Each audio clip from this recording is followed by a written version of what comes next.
Bom, então hoje é dia 1º de junho, nós estamos iniciando a nossa aula da disciplina de Neuropsicologia 1. Eu vou iniciar aqui a apresentação de slides, em que a gente vai retomar o que a gente vinha discutindo na nossa última aula da semana passada. Então, eu vou começar aqui a exposição, caso vocês tenham dúvidas, perguntas, colocações, podem me interromper, e aí a gente conversa, a gente dialoga aqui. Nós vínhamos falando, né, que essa neuropsicologia apresentada pelo Luria, ela tinha como objetivo combater dentro da ciência psicológica, principalmente duas escolas, né, que existiam naquele momento, que era a psicologia idealista, que via o ser humano a partir de um dualismo, né, em que a consciência seria a manifestação de um princípio espiritual especial, que não existe nos animais.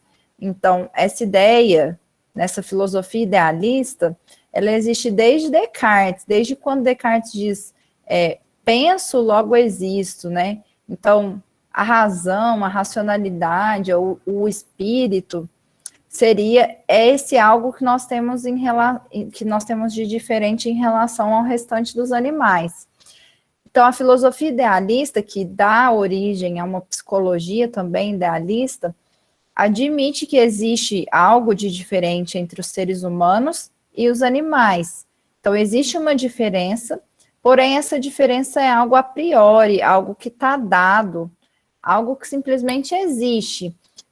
A filosofia idealista, assim como a psicologia idealista, não consegue explicar qual a origem dessa diferença, o que é essa diferença e qual a origem dessa diferença. Então, muitas vezes se diz, a gente aprende lá na escola, né, no ensino fundamental, que o animal que o ser humano, né, o homem é um animal racional. Então, supostamente, o que nos diferencia dos animais seria a razão. Mas como surge a razão? Como surge a consciência? Como surge esse algo que nos diferencia dos animais? Isso a filosofia idealista não tem condições de explicar, e ela acaba culminando num tipo de metafísica, que existe uma diferença, mas essa diferença simplesmente está posta. A gente não consegue determinar a origem dessa diferença. Para refutar essa psicologia idealista, surge, então, o positivismo evolucionista.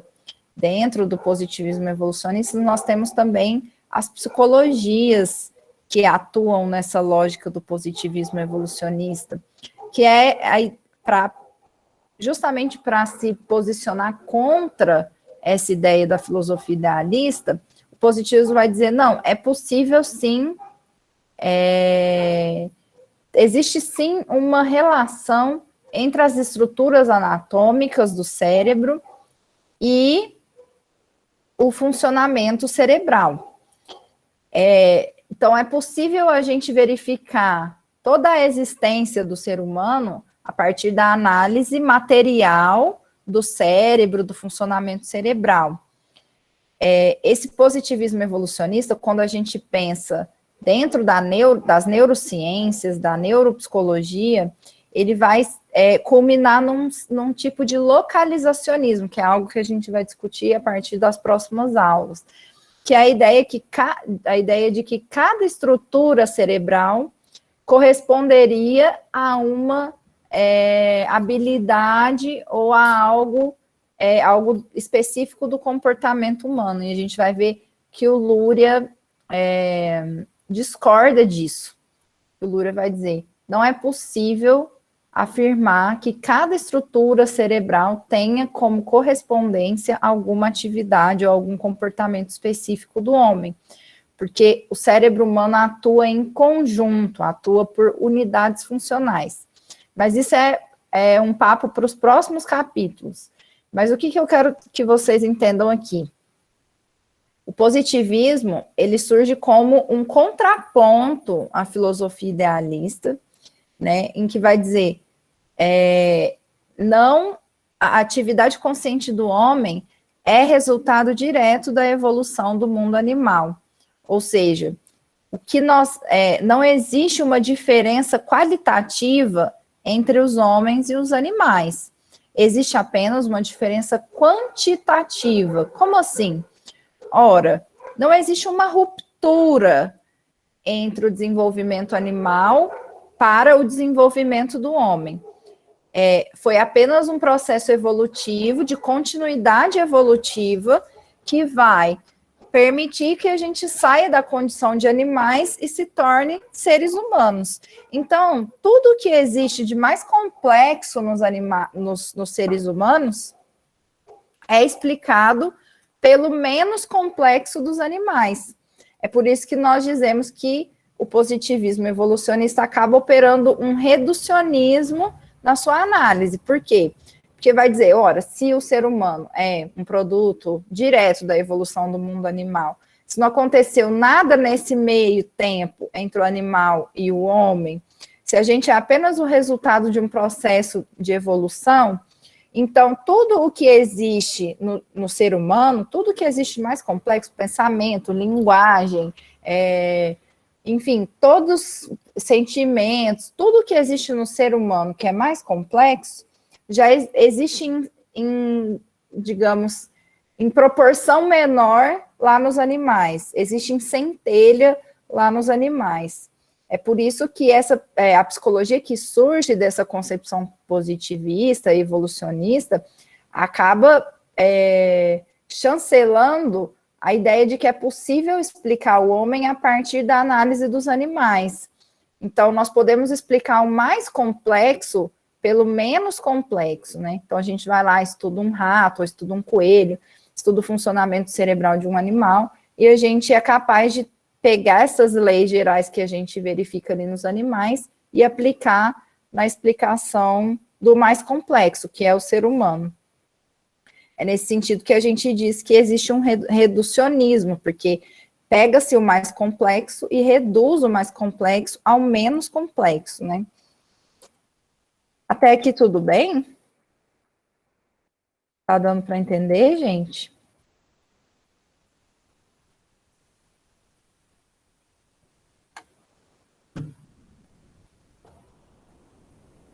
Qualquer coisa, perguntem. Vou entender. Beleza. Então, aí a gente vai chegar, a gente tem, de um lado, o idealismo, de um lado, o positivismo, que é um avanço em relação ao idealismo, porque o positivismo admite a existência de uma materialidade, ele estabelece que é possível compreender o ser humano através de experimentos, de observação, de quantificação. Então, o positivismo evolucionista, né, é um tipo de materialismo que acaba admitindo a possibilidade de conhecimento científico do ser humano. Então, nesse sentido, é algo que avança em relação ao idealismo. Porém, tem os seus limites também. Qual que é os seus limites? Esses que a gente enumerou aqui. É uma corrente filosófica e que dá origem a correntes psicológicas que vão operar um certo reducionismo, que vão tentar explicar o homem, que é o mais complexo, a partir do animal, que é o menos complexo. E aí a gente vai ter consequências dessa metodologia, né, de tentar explicar o mais complexo pelo menos complexo. E aí a gente tem, então, as explicações históricas acerca da atividade consciente do homem, ou seja, a gente tem a concepção materialista histórica do Marx, né, dentro da psicologia também, que vai conceber, então, concordar tanto com o idealismo quanto com o materialismo positivista. Vai concordar com o idealismo no quê? Sim, existe uma diferença entre os seres humanos e os animais. Existe uma diferença entre os seres humanos e os animais. Porém, essa diferença não está num princípio espiritual especial. Essa diferença está em outra coisa.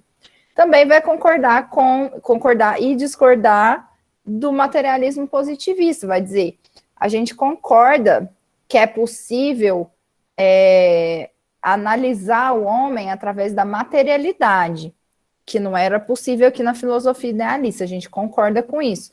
Porém, a gente discorda dessa possibilidade, não, a gente discorda dessa ideia de que o homem seria o resultado direto da evolução do mundo animal. Porque existe algo que impõe uma ruptura entre o animal e o homem. E esse algo, como nós veremos, essa ruptura qualitativa é o trabalho. Então, vamos passar aqui brevemente por esse esqueminha. Só um minutinho, gente, que eu acho que tem um videozinho aqui para vocês verem.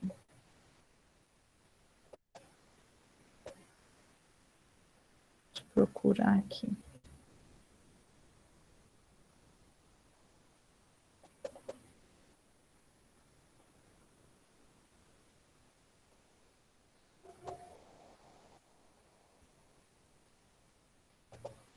Certo. Então, esse aqui é um esquema que eu montei com base nessa explicação histórica acerca da atividade consciente, em que o Lukács, que é um teórico, um filósofo marxista, ele faz essa discussão, ele vai dizer, no início, a gente tinha, no início do mundo, no início da existência do planeta, do universo, a gente tinha apenas matérias inorgânicas.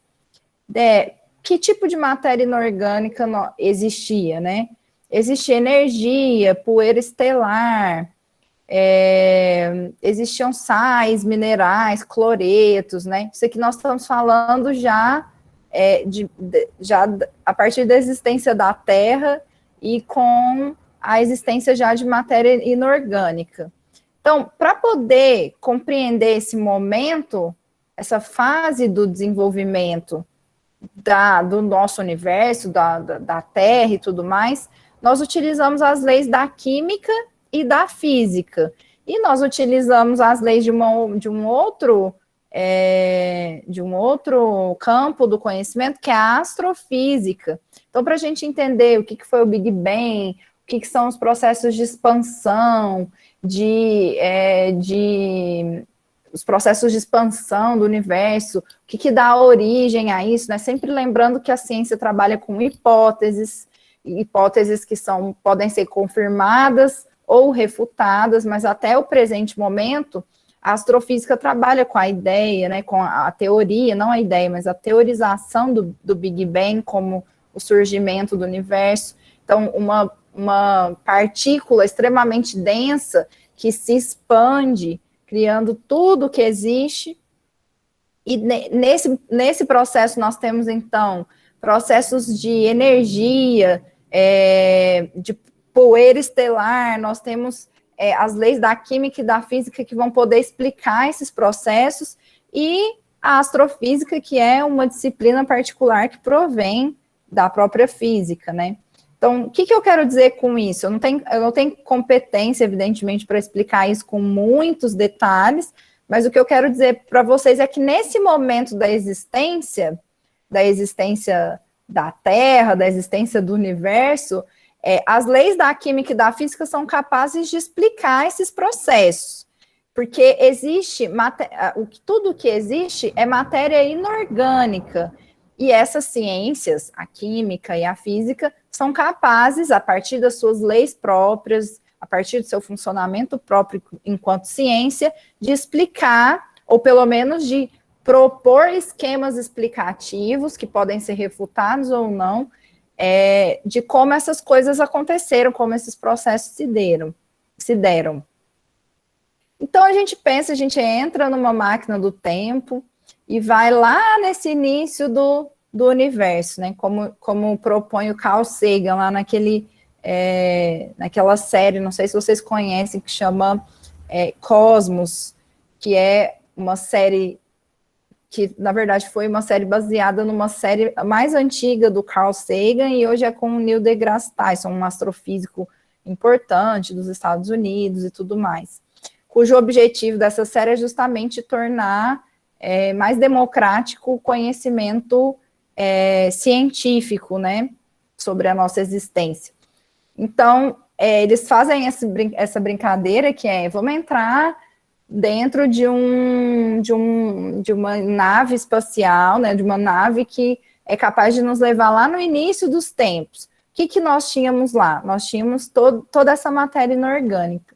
Acontece porque, por uma série de processos de natureza química e física, química no sentido dos processos dos elementos químicos que vão surgindo, etc., e físico no sentido da interação entre esses elementos, interação física entre esses elementos, nós chegamos num momento em que surge a primeiro organismo unicelular, né? Então, as condições climáticas, as condições químicas, físicas, etc., criam uma possibilidade, né, criam um ambiente propício para o surgimento de um primeiro organismo unicelular. É a partir desse primeiro organismo unicelular que nós temos a primeira matéria orgânica. Então, agora nós não temos mais só matéria inorgânica, nós temos matéria inorgânica também temos matéria orgânica.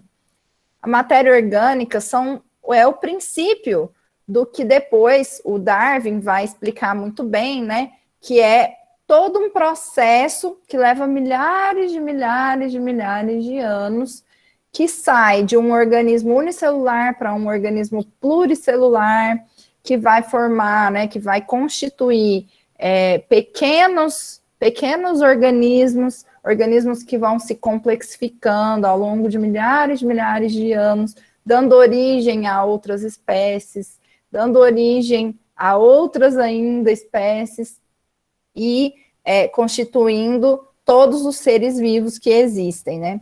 Então, esses seres vivos, eles já não podem mais, que são matéria orgânica, né? Eles já não podem mais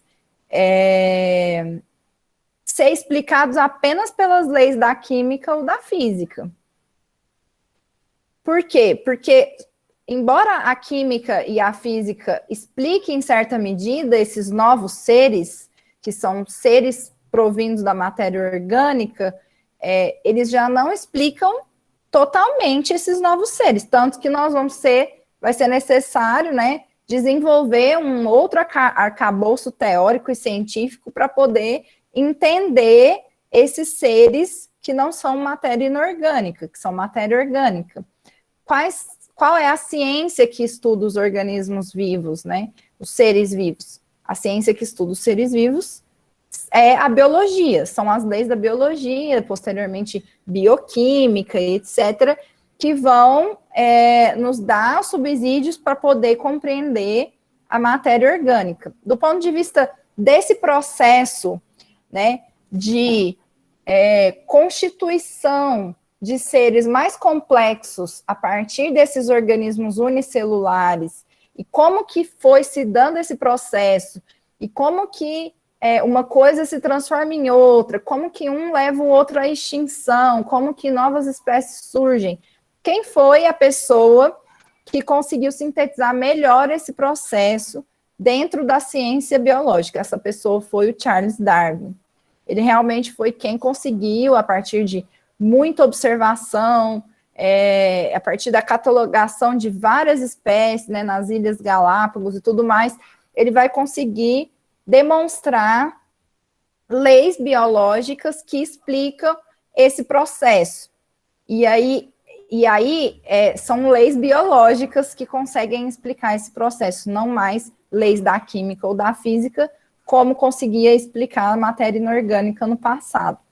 Então, é um outro tipo de conhecimento, outro tipo de leis que vão conseguir explicar esse processo de surgimento, de extinção e de transformação da matéria orgânica. Até aqui, vocês estão achando que está tudo bem? Está dando para entender?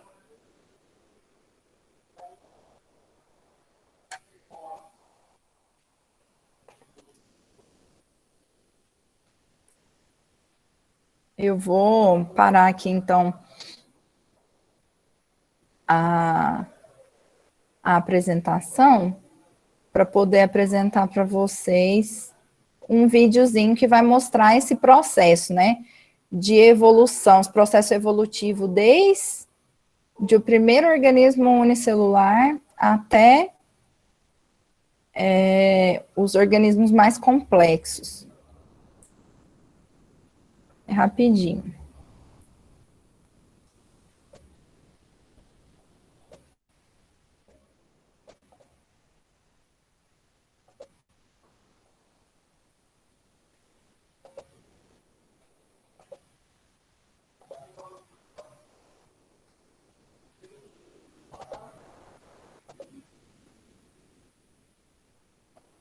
Não é.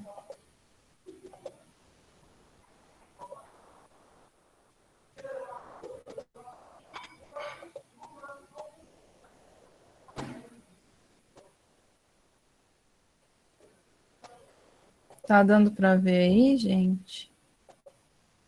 O vídeo?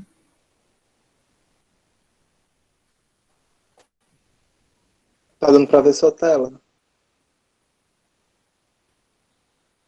Tá dando para ver esse vídeo? Você já iniciou o vídeo? Já. Não, tá dando não. Ih.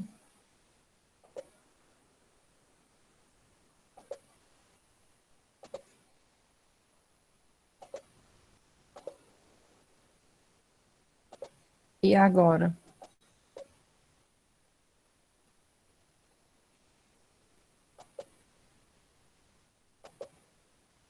Agora dá. Tá. É sem som mesmo. A gente vai ver em um time-lapse, né, em um pequeno, um curto espaço de tempo, esse processo todo, né, da evolução. Então, aqui, 6 milhões de anos.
Deu para ver, gente? O que vocês acharam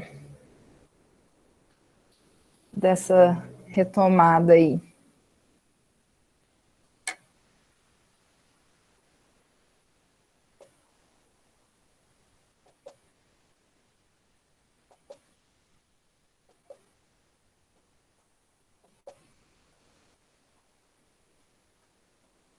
Deu pra ver bem direitinho, professor.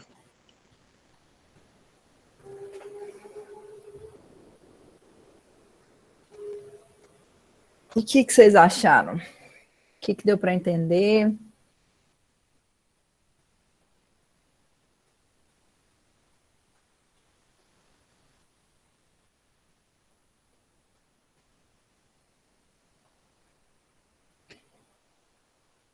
Giliard está falando que foi interessante a mudança no cérebro, né? Que ele retrata ali bem rapidinho, em questão de segundos, mas que a gente vai ver com mais tranquilidade aqui na nossa disciplina.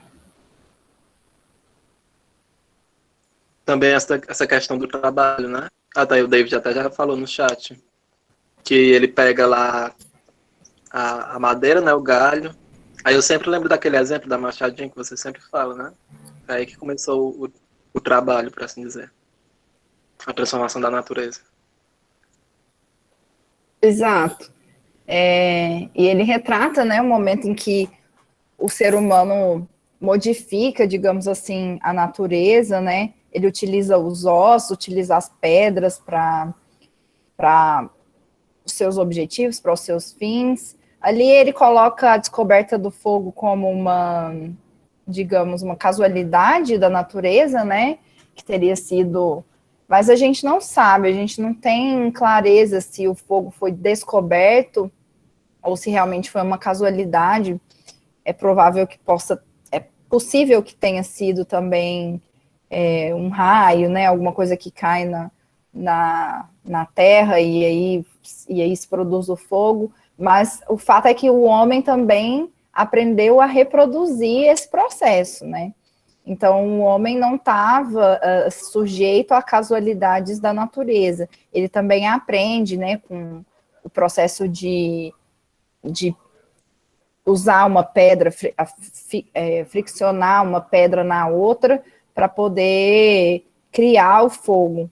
Então, assim, é isso que a gente está falando desde o início, né? Como que o processo de transformação da natureza vai gerar uma modificação no cérebro e como que esse processo de modificação do cérebro também vai constituindo o ser humano de uma forma completamente diferente.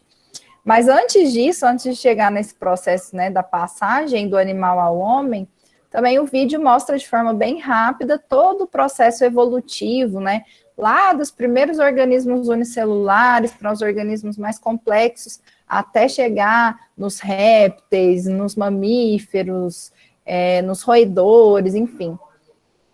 Então, é esse processo que eu quero que vocês tentem se atentar, né? Como que na existência da matéria orgânica, as leis da biologia conseguem explicar essa evolução. Mas, o que acontece? O materialismo positivista, evolucionista, vai considerar que essa passagem da matéria puramente orgânica ao ser humano, ao ser social, foi simplesmente uma continuidade evolutiva, como vinha acontecendo da matéria inorgânica para a matéria orgânica e entre os animais. Então, nesse processo aqui da matéria orgânica, como a gente viu, né, foi um processo evolutivo que é explicado pelas leis da biologia. Então, essa escola aqui, do positivismo evolucionista, vai tratar como se a atividade consciente do homem fosse resultado direto da evolução dos animais, ou seja, entre matéria orgânica e ser humano, existiria uma linha de continuidade, simplesmente uma continuidade evolutiva. Mas o materialismo histórico vai vir para, como eu disse, né, concordar em partes com as duas escolas e discordar das duas, trazer uma superação, dizendo o seguinte: sim, existiu um processo orgânico evolutivo das espécies. Mas nessa passagem do animal, principalmente dos animais superiores, né, dos macacos ali, dos antropóides superiores para o ser humano, não foi simplesmente uma continuidade evolutiva. Foi, na verdade, o contrário disso, né? Não foi uma continuidade, foi uma ruptura qualitativa, de forma que a gente cria um ser totalmente diferente de um ser, do ser da natureza, do ser orgânico. E a gente cria um ser qualitativamente diferente e infinitamente superior aos animais. Superior no sentido, não no sentido moral, né? Tem pessoal que tá na moda agora ficar falando desse negócio de, como é que chama? Especismo, né? Como se o ser humano se considerasse melhor do que os outros animais. Não é nesse sentido. É no sentido de complexidade. O ser humano é infinitamente mais complexo que qualquer outro animal na natureza. E isso se deu por essa ruptura qualitativa, que o ser humano não é uma mera continuidade evolutiva dos animais. Acontece algo nesse onde está essa setinha aqui, acontece algo que modifica totalmente o ser humano e que o transforma em um ser totalmente diferente do restante da natureza. E esse algo é justamente o que vocês falaram, é o trabalho. Então, a partir do trabalho, cria-se um novo ser, que é o ser social. Então, esse novo ser, ele não pode ser explicado apenas pelas leis da química nem da física, embora ele possa também.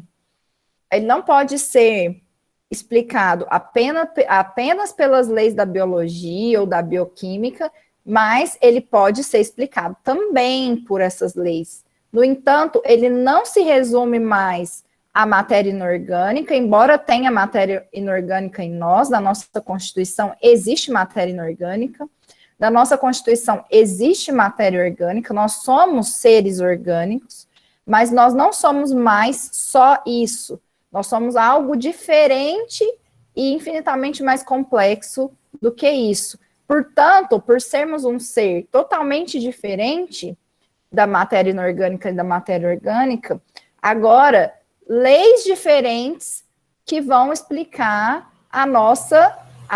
o nosso desenvolvimento. Essas leis não são mais as leis da química, da física, não são mais as leis da biologia, mas quais serão essas leis, então?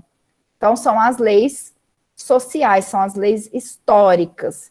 Por isso que a psicologia que nós trabalhamos é a psicologia histórico-cultural, ou seja, apenas as leis gerais, as explicações históricas é que vão conseguir contemplar esse novo ser, que não é mais um ser puramente orgânico, como o restante da natureza, é um ser totalmente diferente e infinitamente mais complexo.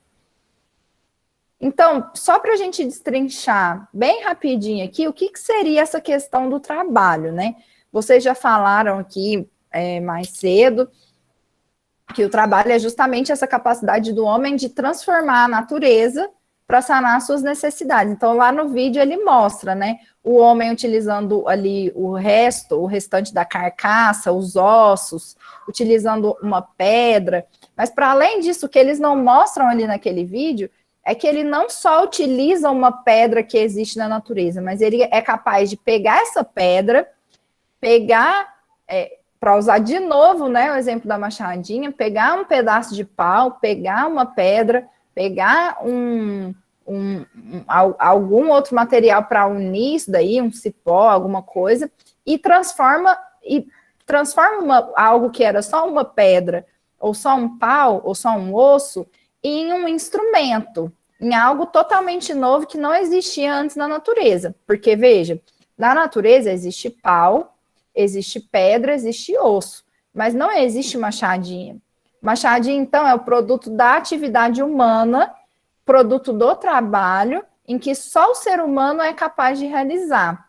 Mas esse ato do trabalho, que é algo especificamente humano, ele vai ter diversas consequências no desenvolvimento inclusive orgânico do ser humano, que é o que a gente viu, né? O cérebro se transforma totalmente para poder possibilitar o ato do trabalho, o ato de transformar a natureza para sanar suas necessidades.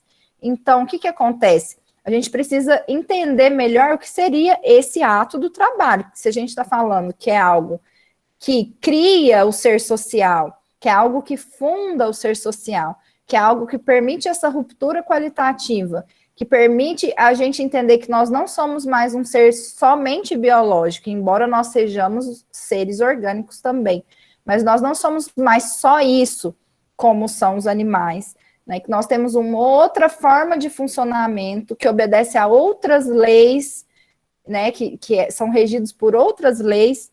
Então, se esse algo que é o trabalho é justamente algo que funda o ser humano, o ser social, então é preciso entender exatamente o que é essa questão do trabalho, né? Dessa forma, com o trabalho, a gente consegue explicar, a gente consegue superar tanto o idealismo, que não conseguia, que apesar de admitir que existe uma diferença qualitativa, uma diferença sensível entre o ser humano e os animais, não conseguia explicar de onde ela vem. Nós estamos explicando, vem do trabalho. E conseguimos superar o positivismo, que embora alegasse que era necessário a gente conseguiria explicar o psiquismo através da materialidade do cérebro, da própria materialidade orgânica, nós concordamos com isso, mas não concordamos, né, com a ideia de que o ser humano seria uma evolução do mundo animal, porque o ser humano é qualitativamente diferente dos animais. Então, veja como o materialismo histórico está tentando responder essas duas escolas.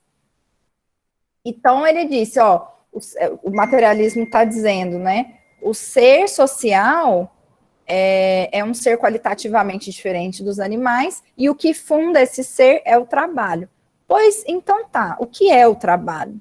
O trabalho, então, é isso que a gente falou, a nossa habilidade de, diferente de todo e qualquer animal, nós somos capazes de transformar a natureza, de submeter a natureza aos nossos desígnios, às nossas vontades, para que a gente possa criar o que é necessário para a nossa sobrevivência e sobrevivermos na realidade. Quando a gente cria algo totalmente novo, como é o exemplo da machadinha, nós criamos objetos que não existiam antes na natureza. E aí nós precisamos destrinchar esse processo para a gente poder entender. Então, o trabalho, ele envolve um processo que é o processo de prévia ideação, que é aquele exemplo que a gente sempre utiliza, que o Marx faz, né, essa metáfora que ele diz, qual é a diferença entre a pior abelha, ou seja, aquela que faz uma colmeia mais ou menos, né, que trabalha mais ou menos, e a melhor abelha que faz a melhor colmeia, né, que faz uma colmeia perfeita, né, e o pior arquiteto, que é aquele que faz uma casa ruim, né, que não cumpre seus objetivos. A diferença entre a melhor abelha e o pior arquiteto, a diferença entre o trabalho, digamos, a atividade desses dois seres é diferente porque a abelha sempre vai fazer a colmeia da mesma forma. A abelha não planejou essa colmeia. A abelha faz colmeia porque isso está na sua constituição orgânica, isso está prescrito nos seus instintos, na sua constituição biológica. E o ser humano, o arquiteto, não. O arquiteto, ele planeja previamente e submete o seu comportamento na hora da realização do trabalho, ele submete o seu comportamento àquilo que ele planejou previamente. Esse planejamento é o que a gente chama de pré-ideação. Não significa...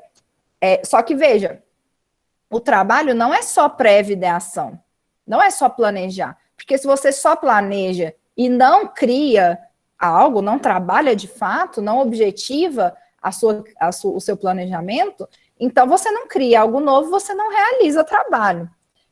Se você só pensar em fazer a machadinha e não fazer a machadinha, isso não é trabalho. Então, o trabalho, ele envolve um planejamento prévio, Ele envolve também a busca pelos meios, então você vai, os hominídeos, lá, os primeiros espécimes humanos, quando foram realizar o ato do trabalho, tiveram que planejar, tiveram que buscar pelos meios, então, eu vou planejar criar um instrumento que seja forte, que seja resistente o suficiente para quando eu bater ele na cabeça de um búfalo, eu conseguir matar o búfalo e não quebrar esse instrumento.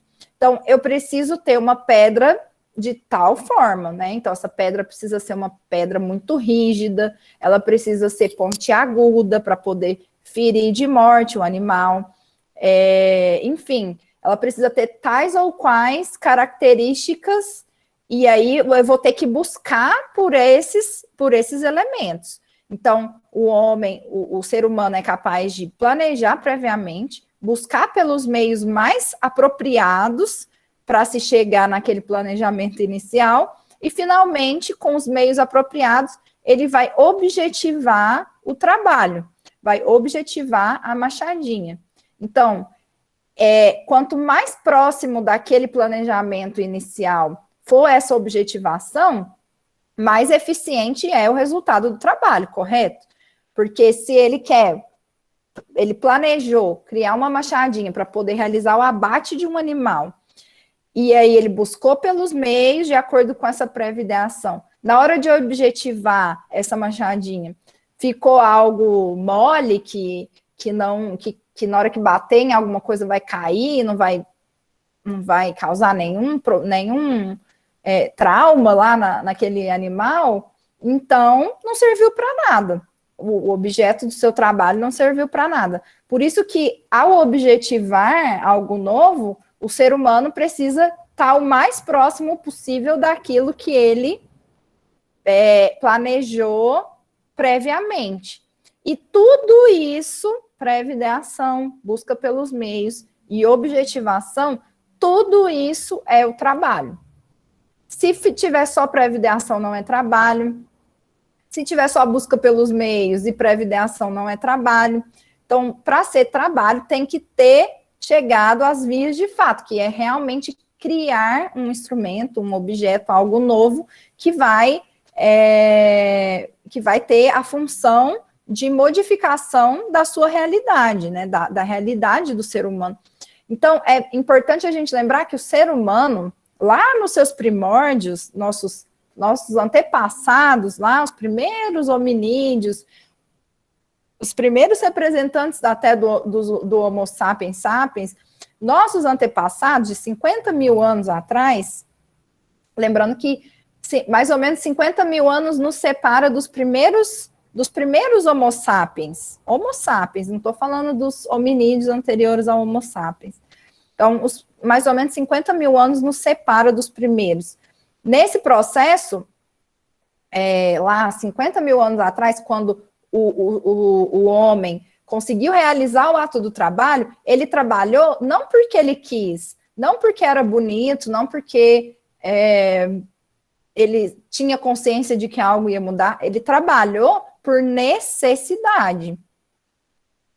Por necessidade, né? O ser humano, ele criou a primeira machadinha, ou criou o primeiro objeto por necessidade, porque o ser humano, diferente dos outros animais, não tem habilidades biológicas, por exemplo, a velocidade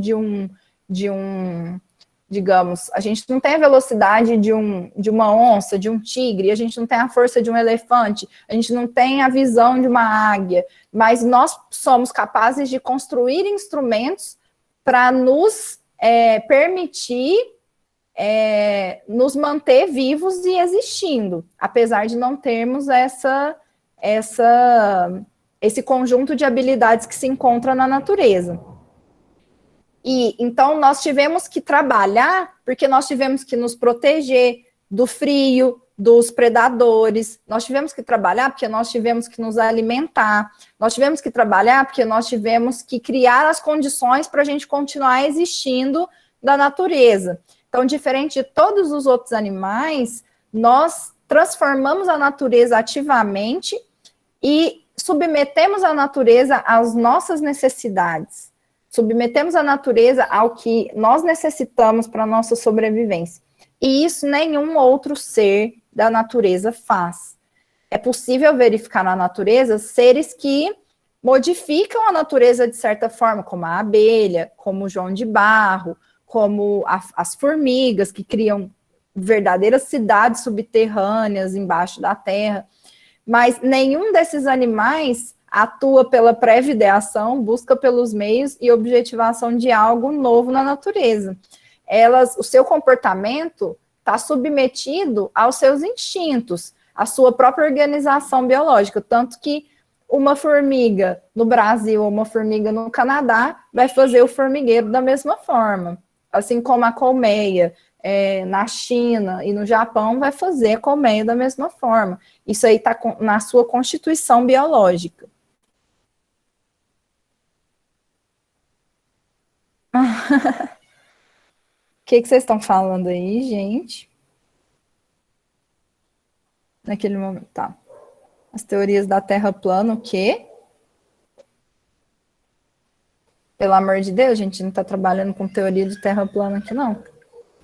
É porque, professor, você estava falando da questão daquelas ideias que estão em ascensão de novo, né? De tipo, o ser humano é mais especial do que os outros animais e tal. Aí o foco das teorias da Terra plana é dizer que a Terra é plana, né? Que tem um domo que circula a Terra e tal, enquanto o resto do universo é redondo, né? E só a Terra que é plana, por causa que o ser humano ele é especial em relação aos outros animais. Aí foi essa a piada, aí todo mundo meio que seguiu. Entendi. Eu não sabia disso, não. Que o que estava por trás dessa teoria de Terra plana é do ser humano ser muito especial, né? Faz sentido, porque esse negócio da Terra plana tem muita relação com essas perspectivas mais religiosas, assim, do criacionismo, né? Coisas anticientíficas. O meteoro batendo na Terra plana e os dinossauros voando.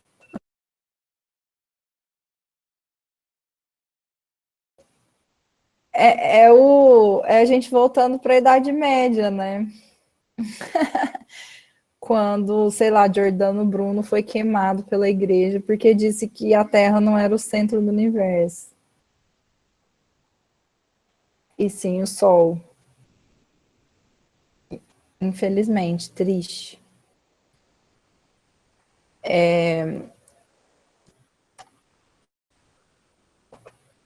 Então é isso. Então o trabalho ele funda o ser social nesse sentido, né? No sentido de que quando o ser humano vai lá e submete a natureza para sanar suas necessidades, ou seja, ele pega uma pedra e junta com um pau e cria uma machadinha, e essa machadinha tem uma importância tão grande na sua existência, porque essa machadinha é o que vai separar ele e seu bando da existência ou da morte.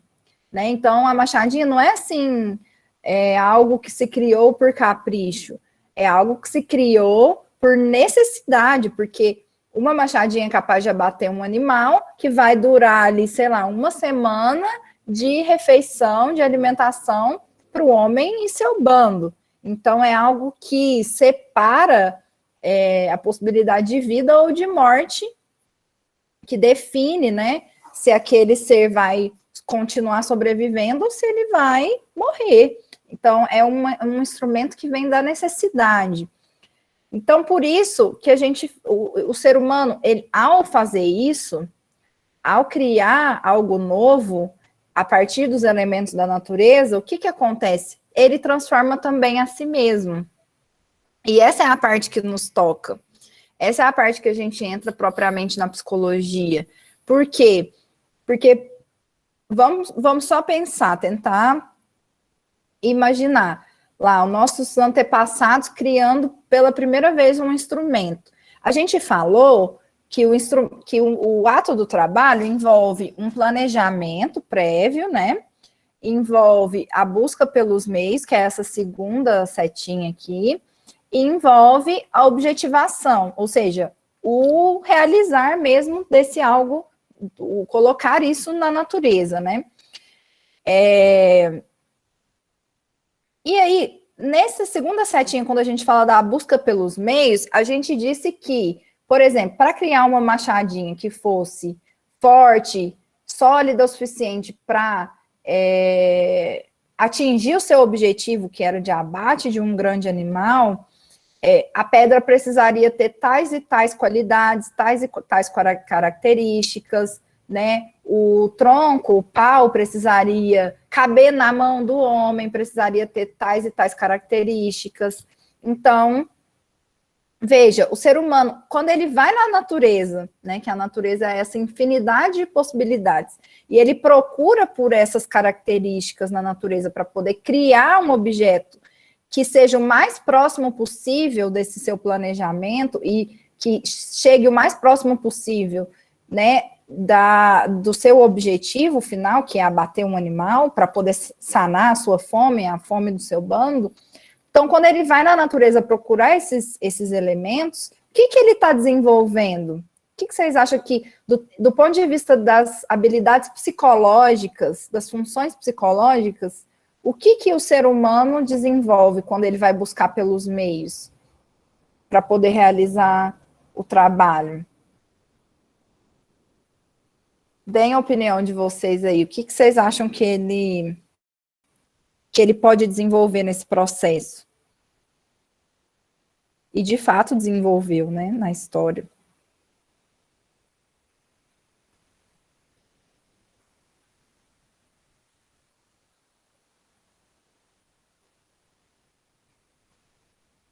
Sim, Maikson, a consciência, mas, e mais especificamente, né, o que constitui a consciência que ele foi desenvolvendo justamente nesse processo de transformação da realidade?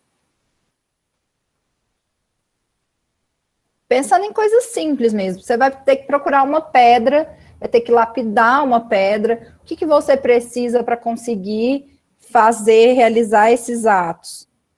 Que aparentemente simples, mas que demandam de habilidades psicológicas específicas.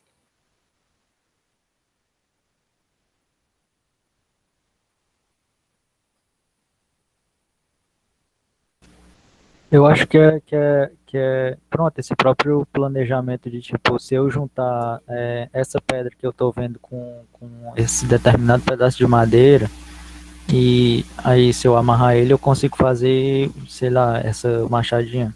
Então é meio que fazer um desenho mental do que você meio que precisa, né? Não sei como é que um termo para chamar isso tudo. De, tipo, fazer uma estrutura, um desenho mental. Pronto, a própria questão de pensamento, né? Sim, a gente vai desenvolvendo o pensamento pela necessidade do trabalho. Sempre bom lembrar que não veio o pensamento antes do trabalho, né? A necessidade do trabalho vai possibilitando o desenvolvimento da consciência. Dentro da consciência nós temos o pensamento, mas vamos pensar em coisas mais simples. Para eu distinguir entre uma pedra mais adequada ou menos adequada para o meu objetivo final, que é a machadinha, eu preciso, por exemplo, desenvolver a atenção. Para eu procurar uma pedra na natureza que tenha as qualidades que eu preciso para criar aquela machadinha que eu planejei previamente, eu preciso desenvolver a atenção. Por quê? Porque eu preciso ter uma atenção voluntária, que é diferente da atenção presente nos animais, que a atenção presente nos animais é uma atenção difusa, é uma atenção que não é voluntária, que o animal presta atenção naquele estímulo que tem mais intensidade. Então, fez um barulho enorme, ou, enfim, algo muito iluminado, muito luminoso, a gente o animal volta a sua atenção. No caso dos seres humanos, a gente vai precisar desenvolver uma atenção voluntária, que eu preciso voluntariamente voltar a minha atenção para a natureza para procurar essa pedra, ou esse pedaço de madeira, ou esse cipó específico, para poder E isso, exatamente, as funções psicológicas superiores. Elas vão sendo desenvolvidas por necessidade do trabalho. A partir do trabalho, o trabalho coloca necessidades ao homem que vai impondo que a gente desenvolva um novo tipo de memória, um novo tipo de atenção. Imagina que a gente consiga, que esse nosso antepassado foi lá e conseguiu fazer uma ótima machadinha que não quebra por motivo nenhum e que abate o animal muito mais rapidamente e que mata a nossa fome por 2 semanas. E ele conseguiu criar essa tecnologia, ele conseguiu criar esse instrumento. Agora, o que vai ser necessário para a gente não perder essa tecnologia, não perder esse conhecimento? O que vocês acham que vai ser necessário a gente desenvolver para não perder esse conhecimento tão importante para nós, que vai definir se a gente continua sobrevivendo ou se a gente morre? Exatamente o que a Gabriele disse, a linguagem. Veja como o trabalho impõe essa necessidade, a necessidade de manter vivo o conhecimento de algo que nos é muito importante e que define se nós vamos continuar vivos ou não. Então, a linguagem, ela também é uma consequência do trabalho. É isso que a gente tem, é essa a proposta do materialismo histórico, entender que o trabalho funda o ser humano em todos os seus níveis. O trabalho funda a consciência, o trabalho funda as funções psicológicas de tipo humano, que não existe nos animais, entre elas a linguagem, o pensamento, a atenção voluntária, a memória verbal, etc, etc. Veja como o trabalho, não porque o trabalho é uma coisa metafísica, que explica tudo, não, porque o trabalho é a forma como o ser humano encontrou de sobreviver na natureza. Na falta de habilidades como a dos animais, algumas habilidades que nós não temos, nós encontramos uma forma de sobreviver na natureza, que é a transformá-la para poder criar as condições da nossa sobrevivência. Isso é o trabalho. E nós, ao fazermos isso, ao transformarmos a natureza para permanecermos vivos, nós fomos modificando também a nós mesmos. Nós fomos dando... O trabalho deu origem à consciência, à linguagem, ao pensamento e todas as outras funções psicológicas superiores. Nós viemos nos transformando em um ser totalmente diferente da natureza e que, portanto, não pode ser explicado pelas leis da biologia mais. E é isso o que o positivismo, o evolucionismo perde, né? Ao não compreender o trabalho como fundante de um novo ser, o que eles propõem é que a gente seria a mera continuidade evolutiva dos animais. E se nós somos a mera continuidade evolutiva dos animais, é possível explicar o homem através das teorias biológicas. Esse problema metodológico e ideológico gerou grandes questões no conhecimento humano, grandes problemas, como, por exemplo, e eu gosto de dar esse exemplo, a ideia de que existiriam espécies humanas diferentes e que em algumas espécies seriam superiores a outras, ou seja, que elas teriam evoluído mais biologicamente do que outras. Quais são essas espécies superiores que teriam evoluído mais? Os arianos, né? O ser humano branco.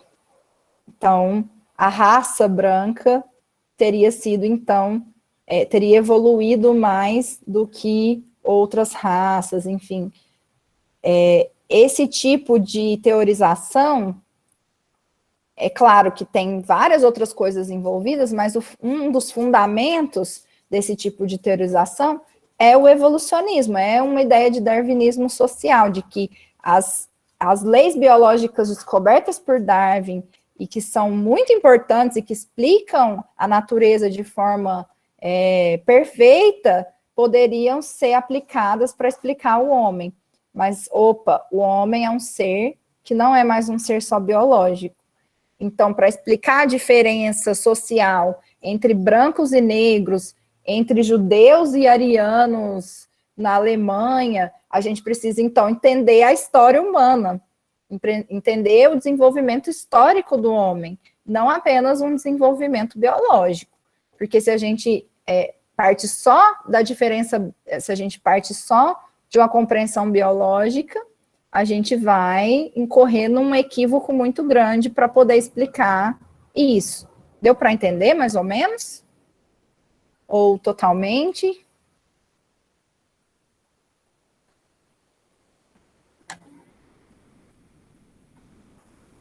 Então, mesma coisa no momento atual. Se a gente disser, por exemplo, qualquer situação que tangencia o ser humano hoje, por exemplo, a gente vai na escola e vê que uma criança negra aprende menos que uma criança branca da classe média. Uma criança negra da favela aprende menos que uma criança branca da classe média. E aí a gente vai lá e utiliza as leis biológicas para explicar. Porque a criança negra tem tais e tais dificuldades psicológicas ou biológicas, etc. Esse tipo de explicação não condiz com a realidade, porque para você explicar a diferença de desenvolvimento entre essas duas crianças, é necessário entender todo o desenvolvimento histórico da humanidade que nos trouxe até aqui, numa realidade social em que pessoas negras majoritariamente estão aprisionadas na favela, sem nenhuma condição de estudar ou de se desenvolver, ou com condições mínimas para isso, enquanto crianças brancas da classe média têm acesso a boa parte da cultura humana, das possibilidades de desenvolvimento, de aprendizagem, etc. Isso aí não tem nada a ver com a biologia. Isso aí não tem nada a ver com possíveis diferenças biológicas entre essas duas crianças. Eu não estou dizendo que não possa haver diferenças biológicas. Claro que existe. Existem deficiências físicas, que pode ser diferenças biológicas, existem dificuldades psicológicas, mas mesmo essas precisam ser explicadas à luz do desenvolvimento histórico, e não do desenvolvimento biológico. Senão a gente incorre em erros que, no geral, levam à culpabilização do indivíduo, da família, e nunca uma compreensão acurada do que realmente está levando a essa dificuldade de aprendizagem, né? Beleza, gente? Deu para entender o exemplo também, né?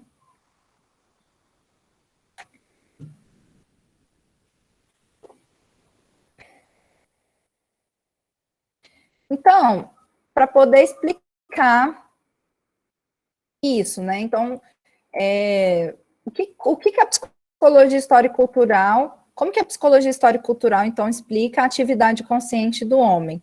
Isso, de que a atividade consciente do homem é um resultado do ato do trabalho, né? Do ponto de vista do desenvolvimento filogenético, do desenvolvimento da espécie, o ser humano só se tornou Homo sapiens sapiens quando ele realizou o ato do trabalho, criou um ser totalmente diferente dos animais, né, que se transformou totalmente do ponto de vista anatômico, que nós vamos ver na próxima aula, né? Como mudou o crânio, mudou a constituição óssea, enfim, todas essas mudanças anatômicas aconteceram, levaram como resultado do processo do trabalho, da necessidade do homem de trabalhar, de transformar a natureza para sanar suas necessidades. E a psicologia histórico-cultural, então, verifica que foi o trabalho que fundou a nossa constituição psicológica, a nossa consciência, as nossas funções psicológicas superiores.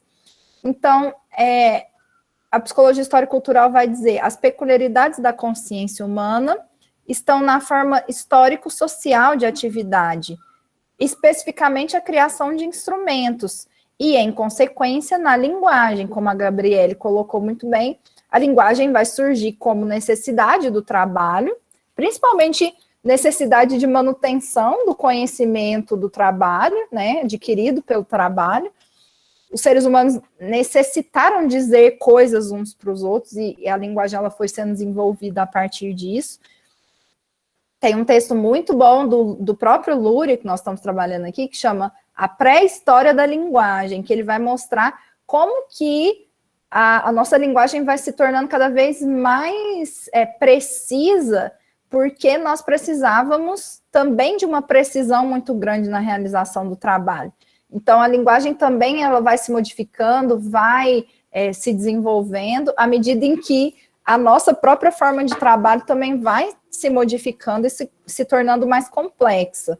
Então, à medida em que nós vamos criando instrumentos mais complexos, tecnologias mais complexas, a gente vai tendo que complexificar também a nossa linguagem. Então, veja como a linguagem é decorrente do trabalho, né?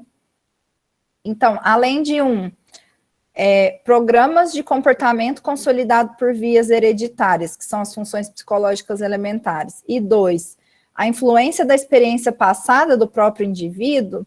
Então, isso aqui tem nos animais também. Os animais são capazes, eles têm programas de comportamento consolidado por vias hereditárias, que, igual eu dei o exemplo da abelha, da formiga, no caso de animais mais complexos, nós temos funções psicológicas elementares. Falei para vocês, nós temos funções psicológicas elementares no cachorro, no gato, no macaco. E os seres humanos também possuem funções psicológicas elementares. E 2, nós temos a influência da experiência passada do próprio indivíduo. Então, também os animais possuem isso. Se você vai verificar nos animais que, por exemplo, o próprio... como é que chama? Experimento do Skinner com os ratinhos demonstra isso, né? Quando o ratinho vai lá e erra, sei lá quantas vezes a válvula, né? E toma choque, ele é capaz de modificar o seu comportamento devido à experiência passada em que ele verifica que deu errado, né? Então, por tentativa e erro, ele é capaz de corrigir o seu comportamento. Nós também temos isso, nós somos capazes de corrigir nosso comportamento devido a uma experiência passada nossa, que a gente viu que não deu certo, e a gente abandona aquele comportamento. Ou viu que dá certo e a gente mantém aquele comportamento. Mas além dessas duas possibilidades, fontes de comportamento, nós temos uma terceira fonte, que é a transmissão e assimilação da experiência de toda a humanidade. Essa, sim, não existe nos animais. Os animais não são capazes, até porque eles não desenvolveram linguagem articulada, justamente porque não trabalham. Lembra que a linguagem é um processo decorrente do trabalho. Então, os animais não trabalham, consequentemente, não desenvolveram linguagem articulada, linguagem simbólica, e por isso não são capazes de transmitir e assimilar a experiência de todas as gerações anteriores à sua. Então, o ser humano consegue fazer isso. Nós conseguimos aprender, não só a partir do programa de comportamento consolidado hereditariamente, e nem da experiência passada, da nossa própria experiência passada, mas também pela experiência passada de toda a humanidade anterior a nós, que não somos só nós individualmente. Então, o ser humano tem uma fonte de comportamento que é dada pela assimilação de tudo o que foi feito pelas gerações anteriores a nós. Então, a preparação dos instrumentos já muda radicalmente por si só a atividade do homem primitivo. A elaboração da pedra, a escolha do cipó, etc., que foi o que a gente comentou. À medida em que você tem que elaborar a pedra, tem que escolher o cipó, tem que escolher o tipo de madeira, você vai, a própria preparação dos instrumentos vai mudando radicalmente a atividade no homem primitivo. Essa atividade, ela passa a não ser mais determinada por motivos biológicos, como é lá nos animais. E essa atividade adquire sentido somente a partir do uso posterior do objeto. Exige o conhecimento do futuro emprego do objeto, que é o que a gente tratou lá da questão da pré-ideação. A gente submete o nosso comportamento ao que a gente planejou lá no passado e ao que a gente entende que vai ser o futuro emprego desse objeto. Então, para para eu planejar, veja que complexo e que bonito. Para eu planejar fazer uma machadinha para abater um animal, eu estou trabalhando com planejamento de algo do futuro.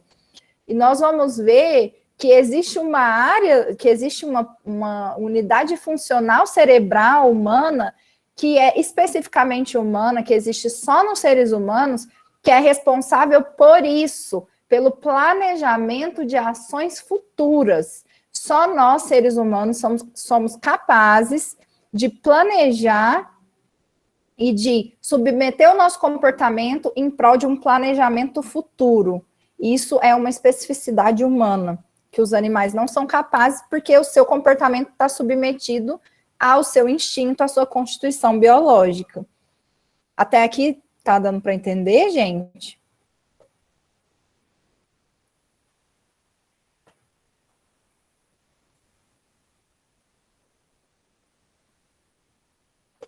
Só respondeu o Maikson aqui. Prof, mas no caso, a psicologia histórico-cultural dispensa necessariamente o estudo, por exemplo, de animais para a compreensão do psiquismo humano, ou seria incorreto afirmar isso? Não, Maikson, na verdade, por exemplo, quando você vai ler os estudos do Vygotsky, do Luria, eles não fazem experimento com os animais, mas eles se valem de alguns experimentos que foram feitos. Por exemplo, eles usam os estudos do Kohler com os macacos para poder justamente estabelecer. Mas não é a questão principal não é usar ou não usar animais, mas é com qual objetivo, né? O materialismo vulgar usa os animais para fazer uma transposição daquilo na explicação do ser humano, e o materialismo histórico, por exemplo, o Vygotsky utilizou alguns estudos feitos com macacos justamente para mostrar a diferença do que o macaco consegue fazer, do que uma criança humana consegue fazer. Então é engraçado, porque o materialismo vulgar tenta encontrar o que tem de semelhante. Então vamos lá estudar o rato e vamos fazer uns experimentos com o rato e vamos ver que o rato tem uma predisposição à esquizofrenia. Até isso eu já vi. Uns estudos que tenta entender o funcionamento cerebral do rato para explicar a esquizofrenia.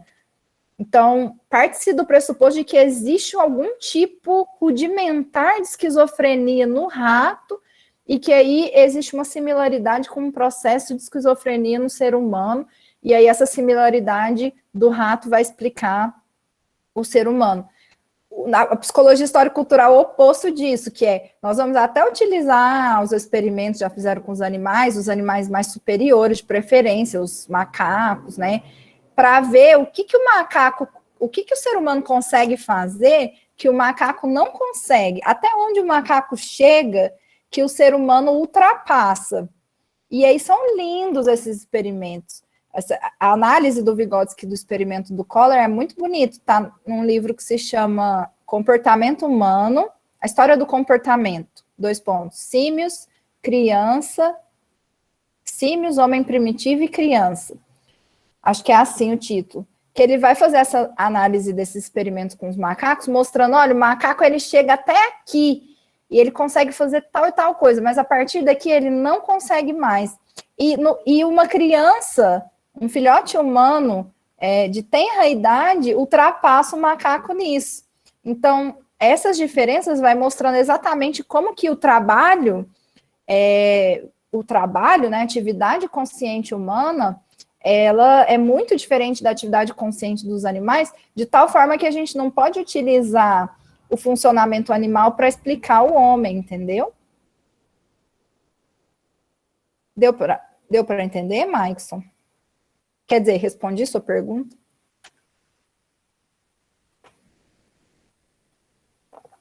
Beleza.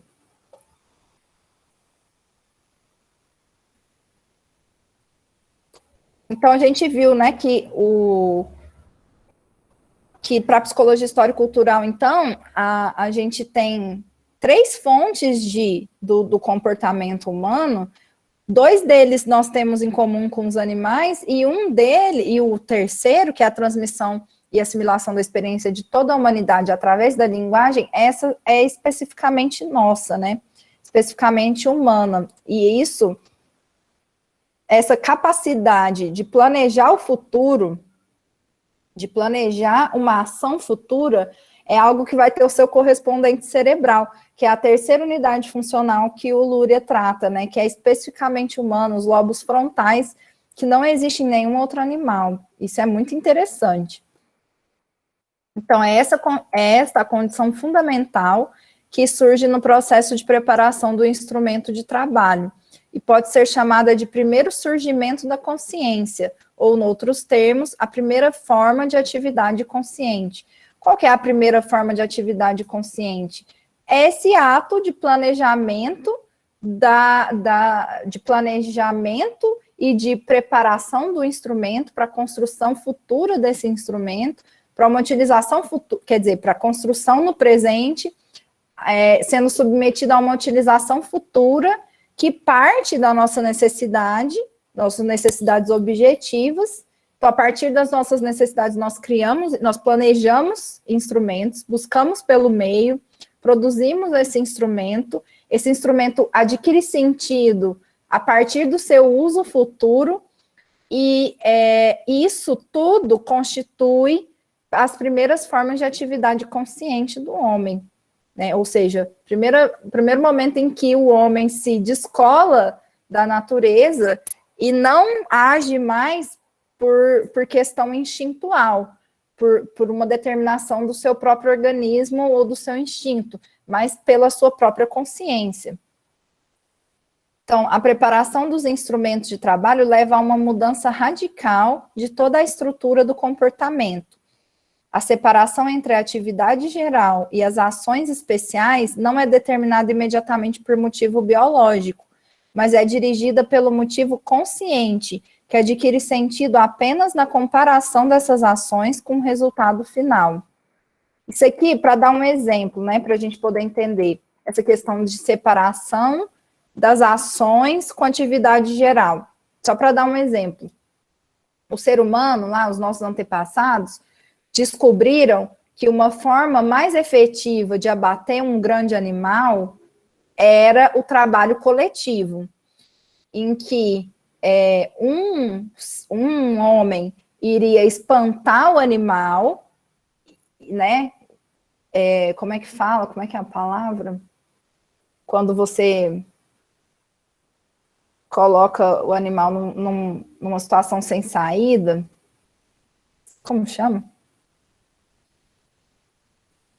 Enfim, você cria essa emboscada, né? Você espanta o animal para ele ficar numa situação sem saída, e aí, lá na frente, vão ter outros homens que vão aproveitar dessa situação e vão conseguir pegar o animal de forma mais efetiva, mais rápida, enfim. Se você pensar essa ação do primeiro homem, que foi o que espantou, isso, encurralar, perfeito. Você encurrala o animal, né? E aí, lá na frente, tem outros homens que vão tratar de abater esse animal. Se você pensar na ação do primeiro, do que encurralou, então ele espantou o animal para o animal entrar numa situação de ficar encurralado, né, de ficar sem saída, e ficar mais fácil abatê-lo. Esse que encurralou, ele fez uma ação totalmente diferente do que ele precisava biologicamente fazer. Então, imagina que é um ser que está com fome, e ao invés de se jogar em cima da presa, como todos os outros seres fazem, ele vai lá e espanta a presa. Compreende? Ao invés de simplesmente se jogar em cima, você está com fome e você vê lá o alvo da sua fome na sua frente, você simplesmente se joga em cima desse alvo. É o que todos os animais fazem. O que o homem é capaz de fazer? De agir contra a sua própria necessidade biológica, claro, porque ele tem consciência de que ao espantar o animal naquele momento, vai ter homens lá na frente que vão abater esse animal e ele vai matar a sua fome. Então, o ser humano consegue ter tipos de comportamento que aparentemente parecem contrários à sua necessidade biológica, mas que fazem parte dessa capacidade de planejamento. Aí, como o David colocou, além do planejamento, nós somos seres que trabalham em coletivo, em equipe, né? Então, o ser humano é o ser mais social, no sentido de necessidade do coletivo, e isso desde o princípio, desde os nossos antepassados, fica claro o quanto o nosso trabalho, né, esse ato de transformação da natureza para sanar as nossas necessidades, é um ato sempre coletivo, é um ato, na sua maior parte, coletivo. Então, o ser humano necessita viver em coletividades, é por isso que nós somos seres gregários, né, nós somos seres que andam em bandos, né, principalmente no início da nossa existência coletiva lá atrás, 50 mil anos atrás. Então, veja, o ato de espantar a presa não é determinado imediatamente por um motivo biológico, mas é dirigido por um motivo consciente, que só adquire sentido se você comparar com o resultado final. Então, tipo assim, eu afugentei, né, eu espantei a presa. Isso só vai adquirir sentido quando você vê que lá no final a presa foi abatida e eu matei a minha fome. Mas do ponto de vista biológico, não tem nenhum sentido eu ter fome e espantar a presa. Nenhum animal faz isso, né? Então, realmente, o que me motiva, o que motiva esse comportamento é um motivo consciente e não um motivo biológico. Então, o surgimento da linguagem é a segunda condição que leva à formação da atividade consciente e de estrutura complexa do homem. A linguagem não existe entre os animais e surge somente no processo de transição à sociedade humana. O animal possui meios muito variados de expressão de seus estados, que são percebidos por outros animais e podem exercer influência substancial sobre o comportamento destes. Então, a gente reconhece que os animais têm um tipo de comunicação, porque se você vê os animais, né, como eles funcionam em bandos, por exemplo, sei lá, o suricato. O suricato fica lá fazendo a patrulha enquanto os outros suricatos dormem. No mínimo sinal de algo ameaçador, ele faz ali um sinal, os outros bichinhos tudo acorda, tudo percebe e sai correndo. Existe um nível de comunicação, mas não existe linguagem, né? O animal possui meio muito variado de expressão de seus estados, que são percebidos por outros e exercem influência sobre o seu comportamento. Então, essa linguagem, entre muitas aspas, dos animais, nunca designa coisas, não distingue ações nem qualidades. Portanto, não é uma linguagem na verdadeira acepção da palavra. Então, a gente tem, né, assim como assim como a explicação do surgimento da consciência, nós temos as explicações idealistas, as explicações positivistas do materialismo vulgar, também para a linguagem nós temos esses dois tipos de explicação. As explicações idealistas vão dizer que a linguagem simplesmente existe, simplesmente está colocada, né, sem ser capaz de demonstrar a sua origem, como que surge isso na espécie humana, e as explicações positivistas vão trabalhar com a ideia de linguagem como um encadeamento de reflexos, como se a linguagem já existisse em centelhas lá nos animais e a gente só vai desenvolvendo isso mais, né? Então, é um produto da evolução, e o materialismo histórico vai discordar de ambas, vai dizer a linguagem é algo especificamente humano, porque o que existe nos animais é um tipo de comunicação, mas a linguagem que designa objetos, que designa coisas, que distingue ações, qualidades, a linguagem articulada, precisa, essa linguagem não existe nos animais. E ela é especificamente humana porque ela é uma consequência do trabalho. Uai, como que a linguagem dos animais vai designar coisas se os animais não criam coisas, não criam objetos, não transformam a natureza? A nossa linguagem é mais complexa, porque a nossa atividade é muito mais complexa do que a dos animais. Então, no materialismo histórico é possível apontar exatamente quando surge a linguagem. A linguagem, ela surge do trabalho, do momento em que o ser humano transforma a natureza para sanar suas necessidades e acaba criando a necessidade da comunicação. Até porque, como o David trouxe aqui, nosso trabalho não é essencialmente social, coletivo, nós precisamos nos comunicar também para realizar o trabalho coletivo. Então, o trabalho vai colocando cada vez mais essa necessidade de comunicação entre os seres humanos. Beleza, gente?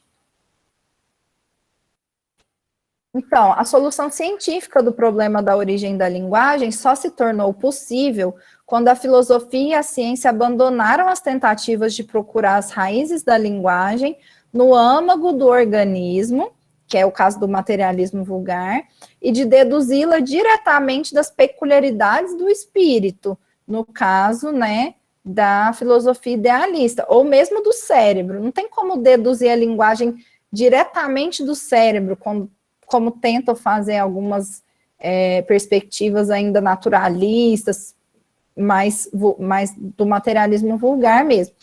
Concluindo que as condições que originaram o fenômeno devem ser procuradas nas relações sociais do trabalho, cujos primórdios de surgimento remontam ao período de transição da história natural à história humana. Então, nós precisamos encontrar a origem da linguagem ali mesmo onde nós encontramos a origem do trabalho, que é nesse período de transição do animal ao homem, da história natural à história humana. Então, a forma conjunta de atividade prática faz surgir forçosamente no homem a necessidade de transmitir a outro certa informação.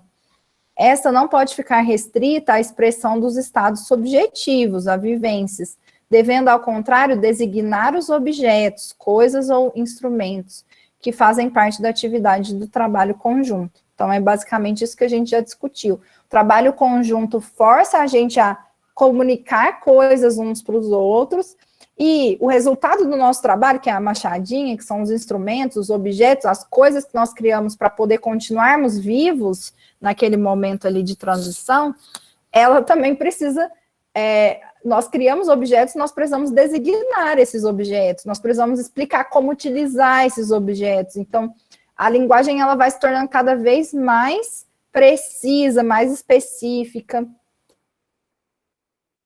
Então, durante muito tempo, porém, essa linguagem manteve a mais estreita ligação com o gesto e o ato, e por isso mesmo, por isto, o mesmo complexo de sons, ou protovocábulo, podia designar o objeto para o qual a mão apontava, a própria mão e a ação produzida com esse objeto. Então, durante muito tempo na história da linguagem, né, ou na pré-história da linguagem, como diz o Luria, a linguagem ela manteve essa relação estreita com o gesto.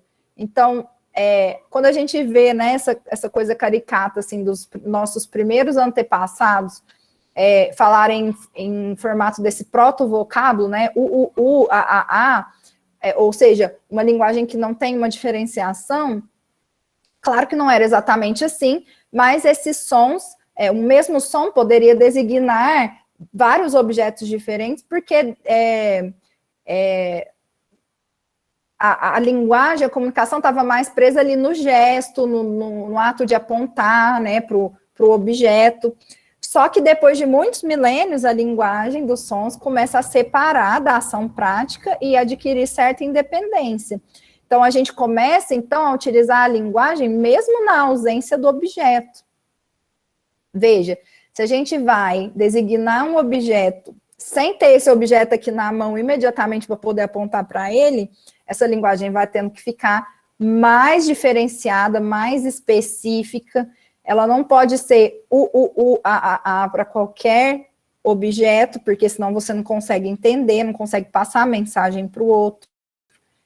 Então, é nessa época que pertence o surgimento das primeiras palavras autônomas, que designavam objetos, e bem mais tarde passaram a servir para distinguir as ações e as qualidades dos objetos. Surgiu, então, a língua como um sistema de códigos independentes, que durante um longo período histórico posterior de desenvolvimento, assumiu a forma que distingue as línguas atuais.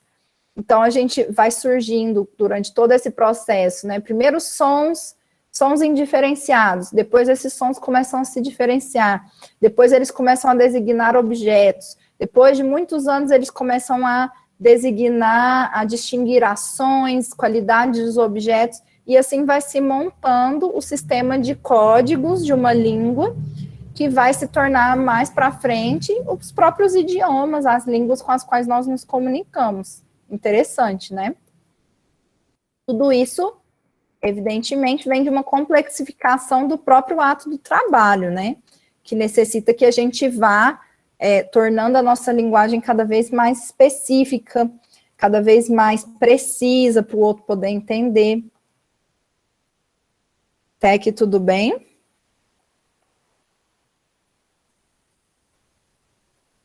Alguém quer falar alguma coisa?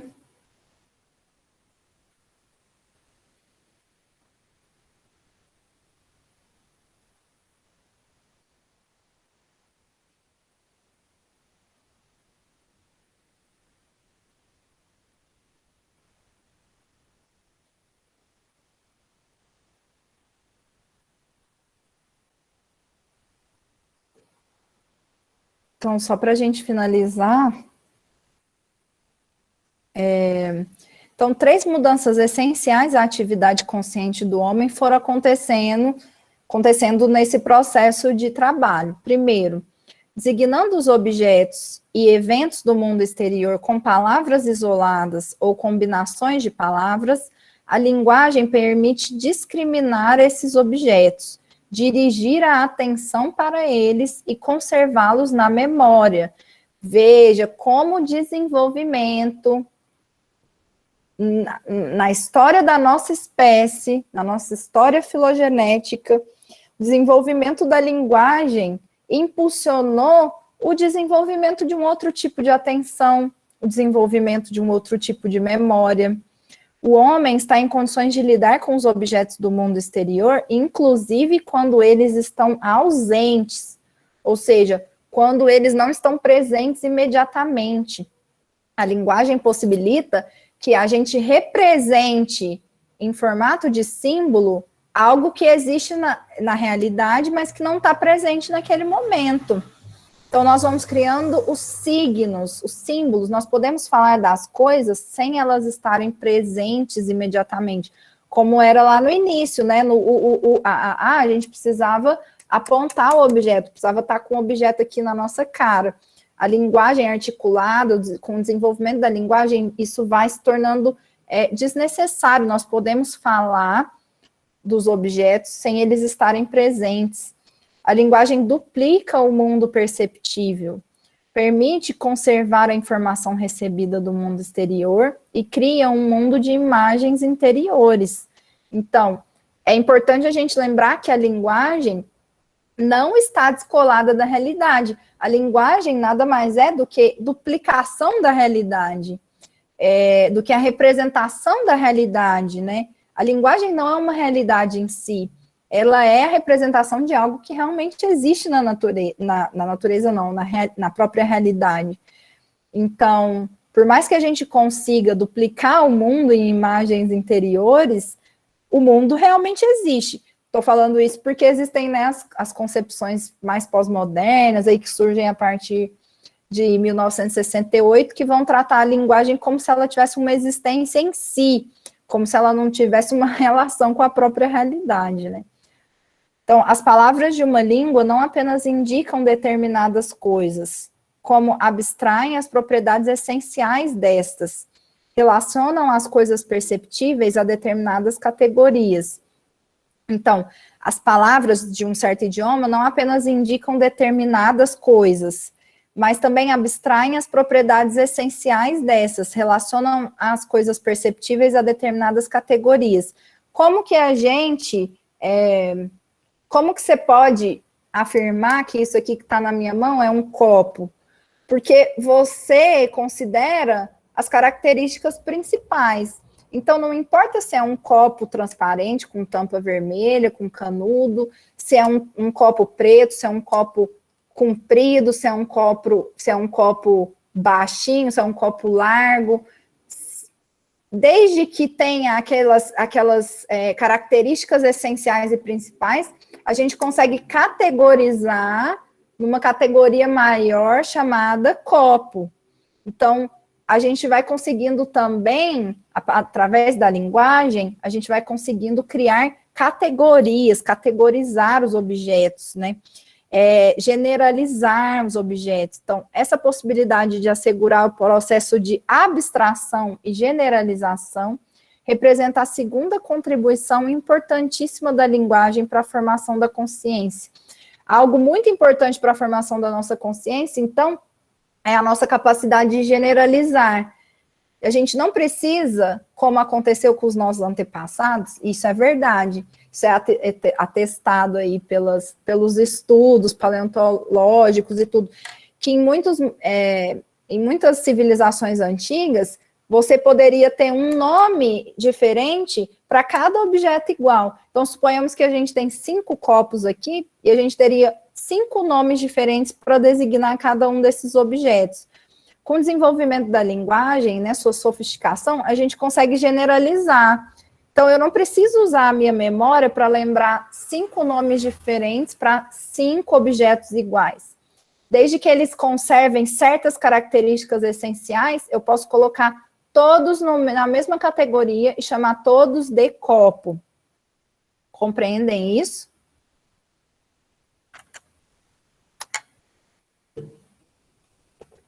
Tranquilo?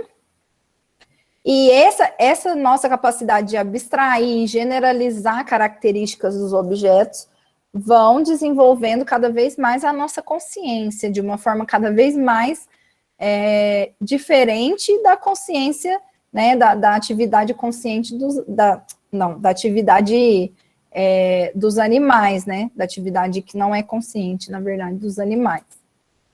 Então, deste modo, a palavra faz pelo homem o grandioso trabalho de análise e classificação dos objetos, que se formou no longo processo da história social.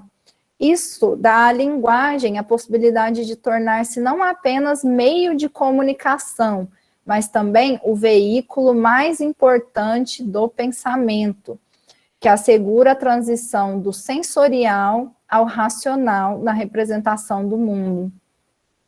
Então, a palavra, então, não é apenas um meio de comunicação, né? Então, o que a gente vê nos animais, que os animais se comunicam, tá, a gente utiliza a palavra para comunicar, eu estou aqui nesse momento comunicando algo, mas ela não é só meio de comunicação, ela é algo muito mais profundo do que isso, ela é o veículo do pensamento, é através da palavra que nós pensamos, que nós analisamos, classificamos, generalizamos, abstraímos, e a partir disso, a gente sai de uma realidade puramente sensorial, como acontece nos animais, né, que lidam com a realidade apenas através das sensações e dos órgãos do sentido, e nós nos relacionamos com a realidade para além do empírico, para além isso também é uma crítica que o marxismo e a psicologia histórico-cultural faz ao positivismo, né?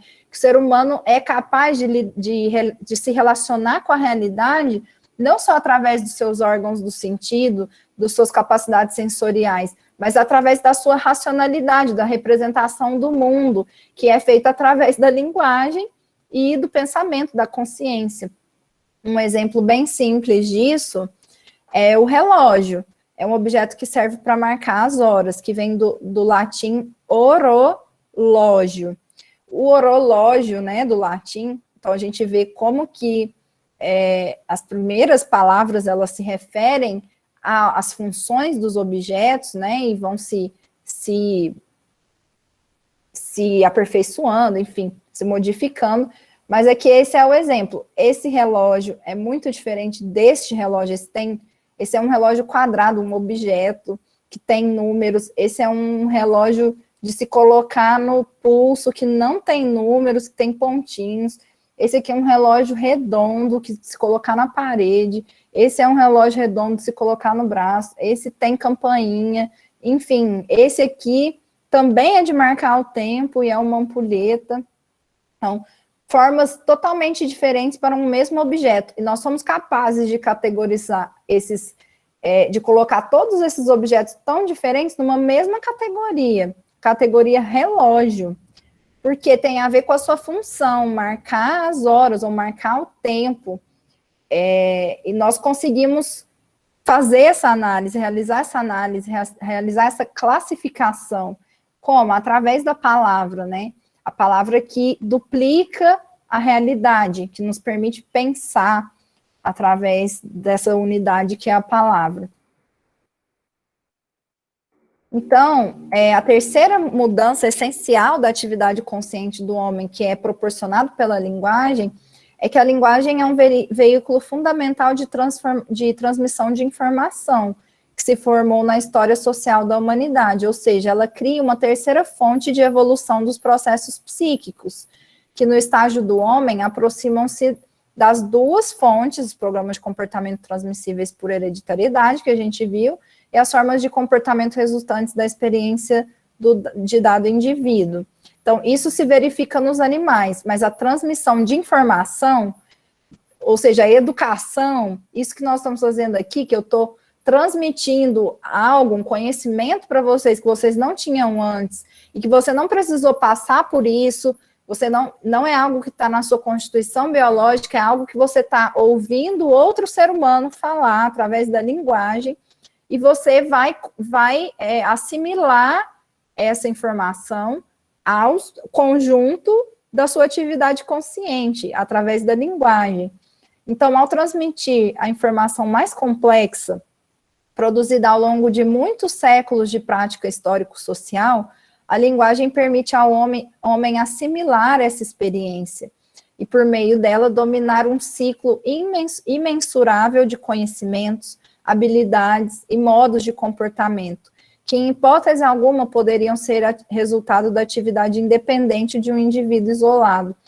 Então, o que eu sei aqui, que eu estou falando para vocês, é resultado de pesquisas, de estudos, enfim, de várias pessoas anteriores a todos nós, que nem estão presentes aqui mais, que já morreram, ou que já ficaram no passado, e nós somos capazes de assimilar essa experiência, de assimilar esse comportamento, esse conhecimento, de repassar isso, graças à linguagem.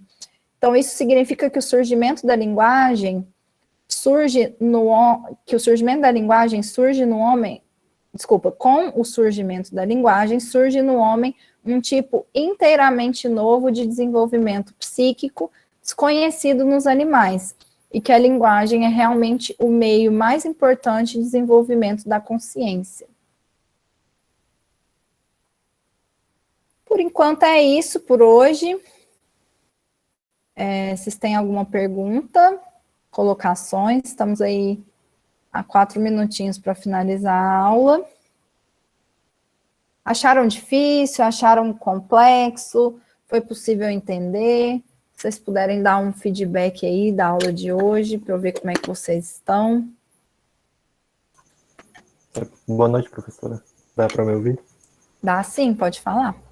Eu queria fazer mais ou menos uma pergunta, de uma reflexão que eu tive durante a sua explicação sobre o trabalho. Aí eu lembrei de uma experiência que eu já ouvi, eu acho que em alguma disciplina, eu não estou lembrada qual, que era de um macaco que ficava em cativeiro, e aí o cientista colocava uma caixa de bananas, só que não estava ao alcance dele. E aí ele deixava um pedaço de madeira que poderia servir como uma ferramenta para ele alcançar. E aí, em determinado momento, o macaco foi lá e conseguiu alcançar a caixa de banana usando esse pedaço de madeira. E aí eu achei muito parecido com as condições que você colocava para ser trabalho, que era a pré-ideação, a busca pelos meios e a objetivação, que, de certa forma, esse macaco conseguiria. Aí a minha pergunta é mais ou menos assim. o fato de ele não ter criado algo novo na natureza, por exemplo, se ele tivesse pegado dois pedaços de madeira e amarrado para conseguir, aí seria, digamos assim, uma capacidade mais superior do que propriamente ele pegar só um pedaço que está na natureza e ir lá e conseguir. E aí a minha pergunta que é se o que constitui o trabalho do ser humano tão especial é essa capacidade dele conseguir criar algo a mais, e não simplesmente adaptar algo que tem ali já na natureza. Perfeito, Giliane. E o pessoal usa muito esse exemplo, né, desse experimento, alguns, inclusive, para tentar argumentar isso, né, de que a gente seria uma continuidade evolutiva dos macacos, porque o macaco, então, consegue utilizar os elementos da natureza como instrumento. Mas é exatamente isso que você falou, tem uma limitação, porque o macaco, ele não cria algo novo, ele não consegue articular dois pedaços de madeira para criar uma vara grande. E mais uma coisa, porque até nesse livro que eu citei para vocês, do comportamento humano, em que o Vygotsky faz, né, o Vygotsky e o Luria fazem uma análise desses vários experimentos que se fizeram com os macacos, com os chimpanzés e tudo mais, ele demonstra, inclusive, que o animal, ele não é capaz de utilizar o pedaço de madeira para poder pegar o cacho de banana, se esse pedaço de madeira não tiver no seu campo de visão possível. Então, ele vai analisar como que o macaco está submetido, o seu comportamento está submetido à questão sensorial. Porque se esse objeto não tiver no seu campo de visão mais imediato, ele não é capaz de pensar, vou atrás de uma madeira para pegar o casco de banana. Ele não é capaz de fazer esse planejamento. Ele utiliza se o pedaço de madeira estiver no seu campo de visão, que é mais uma comprovação do que a gente está falando, né? De que o animal, ele está submetido a essas limitações sensoriais, às suas possibilidades sensoriais, diferente do homem que já se relaciona com a realidade de uma forma racional, né? Através do pensamento, da pré-ideação, das formas de consciência. Então, realmente é isso. O fato não é só uma questão de ele não conseguir criar algo novo, é porque ao criar o novo, ele passa por todos aqueles processos que a gente comentou. Ele faz uma pré-ideação, ele busca pelos meios e ele objetiva algo novo. Isso tudo é o trabalho, lembra? Então, ele não realiza trabalho, porque ele não passa pela pré-ideação, busca pelos meios e cria algo novo. Ele não realiza trabalho. Ele é, de fato, capaz de utilizar um elemento da natureza com um certo objetivo, né, que é tirar lá a banana, mas, inclusive, ele só é capaz de fazer isso se esse objeto estiver no seu campo de visão. Ele não é capaz de planejar, vou buscar um galho para fazer isso. Ele só faz se aquele objeto estiver muito próximo ali do seu objetivo do ponto de vista sensorial. Respondi? Como se o macaco tivesse tido um insight criativo, sendo que existem circunstâncias desconhecidas. Lembro que uma prof comentou durante a aula esse caso e falou que o macaco vivia em cativeiro, além de ter uma história de vida em cativeiro. Não se sabe se o experimento foi tão puro como é apresentado. Exatamente. Também tem isso, né? Porque é possível, nós sabemos já, desde as contribuições do Pavlov, depois do Skinner, etc., que é possível a gente criar comportamentos artificiais nos animais. Mas, então, poderia ter sido um macaco de cativeiro que foi treinado para isso? Poderia. Mas, independente de ser isso ou não, essa explicação de que não é trabalho e que também o animal não consegue fazer um planejamento de utilização daquele objeto, a não ser que o objeto esteja no seu campo de visão mais imediato, já explica a diferença disso com o trabalho, assim, com o que o homem é capaz de fazer. Mesmo que não tenha sido um treinamento, igual o Maikson está colocando, né, mesmo que não tenha sido um experimento mesmo que tenha sido um experimento super puro, que ninguém treinou nenhum macaco para fazer aquilo, mesmo assim dá para a gente verificar as limitações do ato do macaco. O macaco, ele faz ali o que é possível pela sua constituição biológica, ele não ultrapassa isso como o ser humano consegue ultrapassar. Mas as pessoas usam esse experimento para tentar justificar essa concepção do materialismo vulgar de que a gente seria uma mera continuidade dos animais, né? Então, o que a gente faz não é tão diferente assim do que o macaco faz, porque o macaco consegue usar uma madeira para pegar um cacho de banana. Isso é falso. O que a gente faz é muito diferente disso, né? Tem uma outra lógica, que é essa questão da pré-ideação, busca pelos meios, objetivação de algo novo que não existia na natureza. O macaco não é capaz de fazer isso. Explica? Explicou a pergunta? Tá ótimo.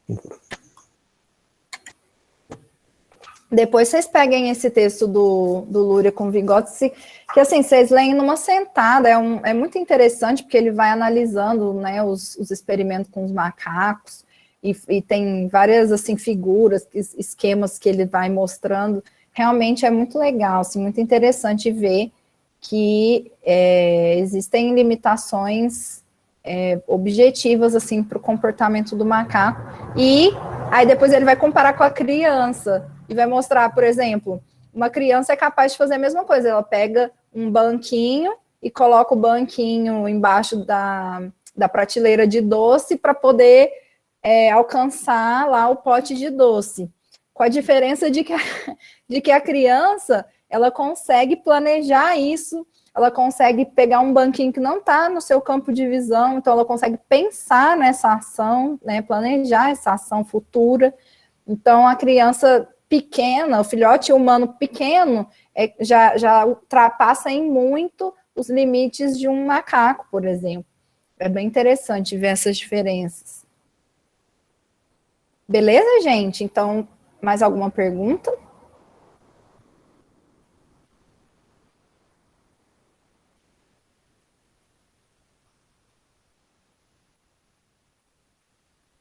Então, é isso. A gente finaliza por aqui a nossa aula de hoje. Até a próxima terça-feira. Tenham um bom descanso aí.